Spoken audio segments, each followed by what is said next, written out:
I think strategically that makes sense for them and not getting into the politics or the war side of it. But what we've also seen is not just the closing of that 20% of the world's oil flow from there, but we've also seen the destruction of energy infrastructure throughout the region with Iran blowing up and bombing, other participants in the region. Thankfully, we haven't seen them respond. Welcome to 360 Money Matters, where financial planners Billy and Andrew talk all things financial planning. This podcast aims to increase your knowledge and confidence with all things money. Each week, they will cover topics such as investing, cash flow, budgeting, saving, passive income, debt management, and much more, so you can live a life on your terms without limits.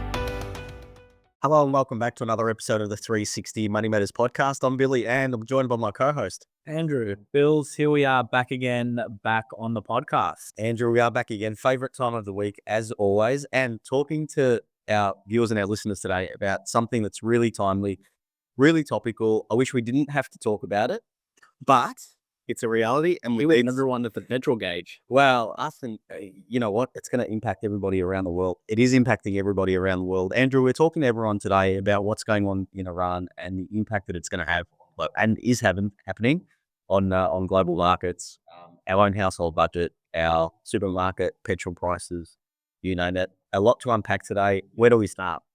Yeah, I mean, look, I think sort of a bit of a starting point for those that are living under a rock is what's actually happening.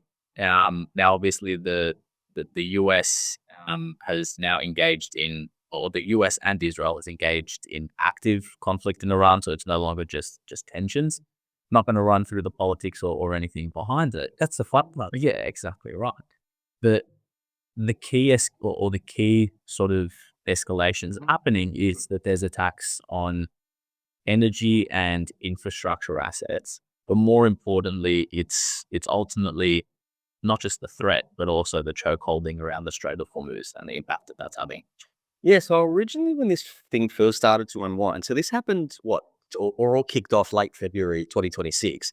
So this all started with, I guess, Iran responding by making it uncertain for ships to pass through the strait. Yeah. And, doing things like bombing tankers and laying mines and what have you.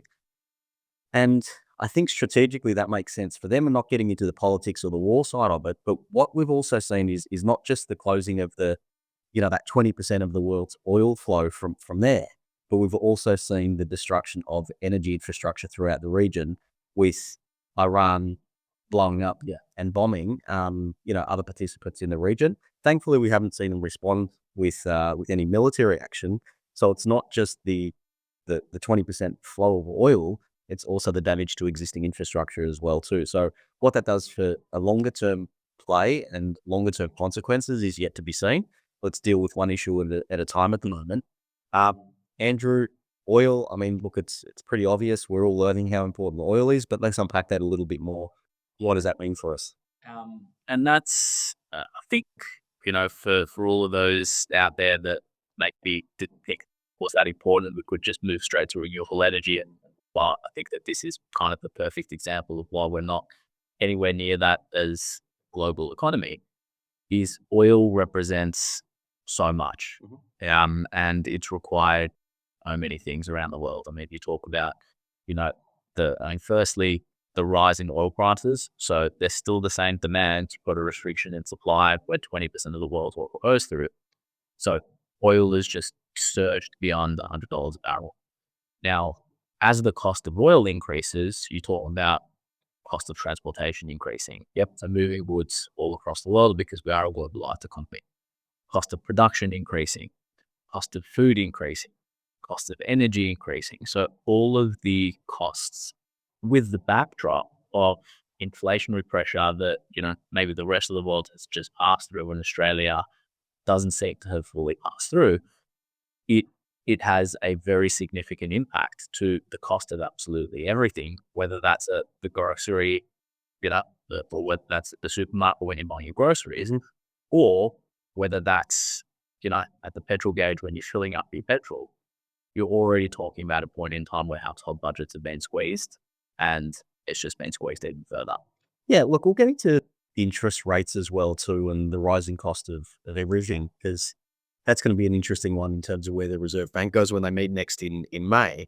But you're absolutely right. And I guess we just almost take it for granted that oil plays such a large part in our everyday lives. And at least what we're experiencing here in Australia is that, okay, maybe we do something from a commuter perspective, catch public transport, work from home days, I don't know, ration your petrol, whatever it may be. However, the trucking or the transportation industry, everything operates on diesel, that's been impacted. If we start to have issues with that type of fuel, then what does it then mean for supply chains? Do they start to experience pressure and stress? Yes, they are. What does that then mean for costs as well too? And then how does that flow through to, getting products on the shelf and food into the supermarkets? Does that mean that we're going to run out of toilet paper again, Billy? You know what? Look, interesting enough, you think back to COVID, and let's just take this to a bit of a jovial angle at the sec. But what toilet? Like, how stupid are we as human beings? Like, why dunny paper? It's just the fear of missing out, right? Someone decides that that's the thing, and then all of a sudden, That's the thing. that's the thing. I don't know. If we go down that pathway now, do you reckon dunny paper is going to get the same level of attention as last time? Probably not. Surely not. Surely not. Surely we're smart. Surely we've learned. Yeah, exactly. Andrew, investment markets absolutely hate uncertainty. We're seeing that with the level of volatility that we're experiencing. Let's unpack that a bit. Yeah, I mean, the level of volatility, I guess, first things first, when you're talking about inflation, rising costs, costs of goods, that's negatively going to impact businesses. But which the flow effect of that is that it's going to negatively impact share markets. But the level of volatility has been pretty insane. And look, we're not talking about, investment markets taking huge swings like GFC levels or even COVID levels, but investors hate uncertainty. And the concern is that, okay, well, first things first, if you're squeezing margins on businesses, that's going to have a negative impact on those businesses and able to make a profit. But if you're then also combating it, and we're going to sort of talk about this in a little bit, if you're then also combating it with, okay, well, we need to raise interest rates in order to be able to, combat this inflation. It's not inflation as a result of overspending. So households can't necessarily reduce their expenditure in order to, fall back inflation. And so you're talking about a period of raising interest rates when household consumption isn't necessarily raising, and the impact of that potential flowing onto, recession is the worst case scenario outcome that markets are really uncertain over. Yeah, that's where I was going before, which with my comments around the Reserve Bank around, it's going to be interesting to see what they do, because no matter what you do as a household, you can't influence this decision, or sorry, this impact that it's having, other than the fact that you stop consuming petrol, but you can't stop with your food. You might be able to cut back in bits and pieces. So it's going to be interesting to see what does happen. On the positive side of things, right? Like Trump came out, what was it on Sunday? No, it wasn't Sunday night. It was strategically on a Monday morning before markets opened, saying that, peace talks have, or they have progressed peace talks. So they've no longer, or they're going to put a ceasefire for, a period of 5 days before they start bombing infrastructure assets. And all of a sudden, markets opened up with, I think, a 2.5% swing upwards that day. And it's lost that ground since then, because I think Iran then came out and said, no, we haven't actually had any peace talks. But that's just showing that level of volatility in what investors want, which is certainty. And so the risk isn't necessarily in just the conflict, but the duration of the conflict is, what markets are really really concerned about. Yeah, I mean, look, that's market manipulation at its finest, I think. And Trump would have put his trades in and made a bucket load of money. And yeah, that's interesting within itself. Look, I think that the thing to note with this is that it's not so what we're seeing in the market is not the fundamentals of the market in terms of its usual behavior. This is being driven by, and using that example of Trump putting out his messages on his platform and stuff. It's a headline-driven market, and markets are responding and reacting to news. And we are seeing big swings based on that. And, in this instance, whether it's actually happened or not, Are they in talks? Are they in negotiation? Is it something that the US has just said to try and save a little bit of face? I think Is it just ahead of midterm elections? oh, look, I think they're in a bit of a pickle in terms of what do they do moving forward with this. But look, that's maybe another episode, another podcast. So inflation versus recession. I think in the short term, this is going to be inflationary and is inflationary. That's a given, specifically around energy costs, which then flow through to the rest of the economy, which is what we're talking about.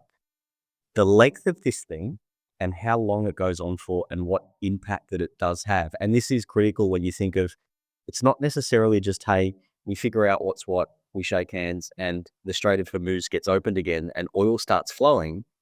It's damage that's been done to infrastructure, to energy infrastructure assets. What impact is that going to have? And when we look at it in the medium term, what's the risk of recession associated with this, especially if consumers have seen this and gone, oh, geez, this is another shock to the global economy. COVID wasn't that long ago. It's still fresh in our memory. Let's lock down our spending. All of a sudden, businesses aren't making as much money and growth starts to slow. And then governments look at it and go, okay, geez, what do we do in order to revive and keep the economy going? And it's also, I mean, and this is more sort of speculation than anything, but you start to look at it and say, okay, well, if you're an investor, and I'll take Australia because we're, you know, we're obviously in Australia, but if you're an investor in Australia, and regardless of what you're investing in, you've gone through a period of, okay, we're talking historically extremely low interest rates. You then look at it and say, okay, well, interest rates rose faster than they've ever risen to a comparatively incredibly high level. Mm-hmm.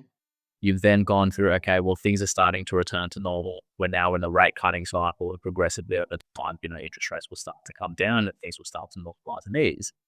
And pretty much overnight, that position will be reversed, and you're now in a rate rising cycle where you're seeing 2 rate rises in a row, potentially a third. If you then go into a recession type environment and interest rates are now starting to decline potentially, what impact does that have to the investor where you're, historically, like you haven't seen interest rates move in such swings now, and you haven't seen the RBA making such big reversals in decision in such a short period of time. What impact does that have to investors long term? I don't know. The whole new world. Bond markets, Andrew. Bond markets play a huge role in the investing landscape. Bonds are normally considered a safe asset, right? So you go and purchase a bond for a particular price. You know what you're going to get back at the end of the term. You know the coupon amount that you're going to get each and every month. What are we seeing in the bond market around liquidity stress and forced selling? Because we are starting to see a few wobbles in the bond market, which is quite concerning. Yeah, so I mean, US Treasury market is seeing exactly what you're saying, some stress around liquidity and some forced selling. And that's not necessarily normal because that's your safe haven asset. That's the asset that you're heading to generally by seeing the volatility in the markets. So that potentially is a signal that there's some deeper stress in the system, and it's not just, okay, there's a little bit of volatility, with share markets because of the uncertainty around conflict, but are there any actual, deeper issues in the system now that you're starting to see cracks in the bond market? Yeah, interesting to see how that's going to play out. Yeah. Look, I think the real risk here from an investment perspective is not the event itself. I mean, we obviously know what's going on, subject to more energy infrastructure being destroyed, but it's the duration of how long this is going to take. And obviously, the longer this takes to resolve itself, actually resolving itself is not the right word, but the longer it takes for this thing to resolve, and the Americans and whoever else is involved in it to wake up and snap out of it and go, okay, we need to sort this thing out. It's the duration. It's not the event. Okay, we've had, global conflict before. We know what that looks like. If it's shorter in its time frame, I think we'll see recovery quite quickly because markets want markets want certainty. They don't like uncertainty. If it continues and it's prolonged, it could embed itself in the economy, and then it's a lot harder for investment markets to feel confident and positive around what it looks like and how long the recovery is going to take. I think it's a really key, interesting point that timing here is absolutely critical, and we don't want to see this thing play out and get prolonged any longer than it needs to.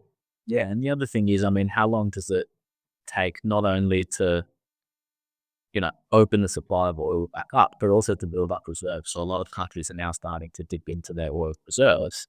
And so it's not just a matter of, hey, you know what, things are flowing and we're back to normal. It's things are flowing. We need to keep up with the demand with those flows, but we also need to rebuild our reserves of oil, sitting in the back end as well. So the longer that it goes on for, the more disruptive that it's going to be to markets, and the greater the risk of a recession type event as a result of it. Yeah.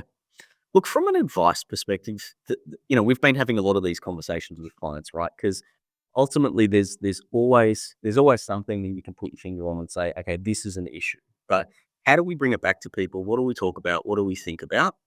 I think in these instances, there's a few basic things that you need to do. One, to keep your sanity, but two, to help you sort of navigate through this. The first one that we always talk about is just be mindful of the noise that you allow in. Because if you're on this news cycle 24/7, it sounds like, the world's going to end tomorrow. We're not going to be able to drive anywhere. We're not going to be able to get any food on the shelves, anything like that. So I think managing the noise is really critical. The next step associated with that, which we talk about and advocate every time on the podcast, is your cash flow management system. So making sure that you've got a really strong understanding of your money, what's coming in, what's going out, what are your commitments. And we always talk about the cash reserves and how much money people have got as a buffer.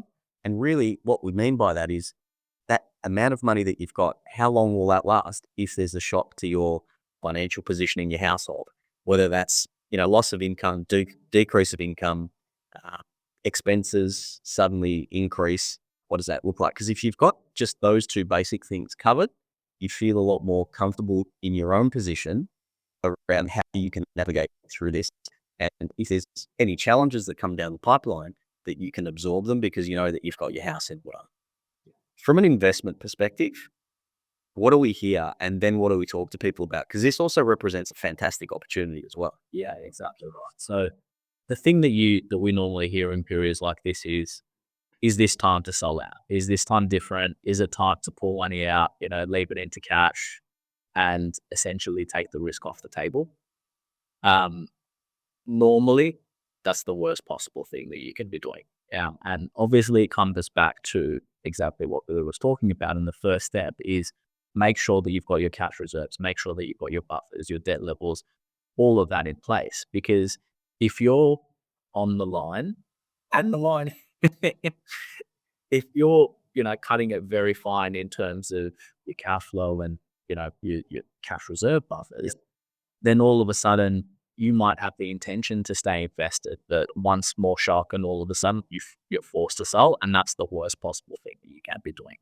So provided that you've got good quality assets, that you're holding it long-term, that all of those requirements are, ultimately met, the first and most important thing that you usually can be doing in periods of uncertainty is staying invested. Yeah, because being able to time it and sell out at the top and buy back in at the bottom and make that profit, I don't know any investors that can accurately do that, every single time, or can do that with any degree of certainty. And so your first stop is, okay, well, am I still holding good assets? Am I still holding it long term? You stay invested. And then you look at it and say, okay, well, exactly what you were talking about. If I do have those cash reserves, is this now the time to deploy that? Is this now the time to buy assets at a discount and add some, lump sums in order to be able to take advantage of the opportunity that markets have declined? Or if you've already had the discipline of, hey, you know what, I'm dollar cost averaging. I'm investing without needing to think about it. I'm putting a recurring direct debit all of the time so that even in these market declines, I don't need to think, oh, is now a good time to buy or do I hold off? Is it going to get worse? It's the think work is out of it. And this is when dollar cost averaging actually works best. Yeah. And look, in closing with this, Andrew, I mean, yes, it is uncomfortable what we're seeing at the moment. It's not unusual. Markets have seen wars before, And what tends to hurt investors isn't the event itself, it's how people respond to it. And if you've got your investment strategy and you do those things that we're talking about, then you'll look back at this like what we've seen previously before with, say, COVID, and even before that with the GFC. You'll look back on it and wish that you stuck to your investment strategy. And look, that's a pretty generalized statement. That would apply for the broad majority of people. There's obviously different people in that circumstance, but probably a good call out that if anybody is interested in having a chat further about anything that we've spoken about today, Andrew and our details always in the show notes as usual. Andrew, thanks for today. Thanks a lot, Bills. Thanks to our viewers and our listeners. And if you haven't already, like, subscribe, and we look forward to catching you on the next podcast. Thanks. Thanks for listening today. If you have any questions on what we talked about or would like to have a chat about your money journey, visit us at 360fs.com.au. The information in this podcast is general in nature and does not take into account your personal objectives, financial situation, or needs. It is not financial, legal, or tax advice and should not be relied upon as such. You should consider whether the information is appropriate to your circumstances and seek professional advice before acting on any of the information provided. Past performance is not a reliable indicator of future performance. This information is provided by Billy Amiridis and Andrew Nicolaou of 360 Financial Strategists Pty Ltd, authorized representatives and credit representatives of Akumin Financial Planning Pty Ltd.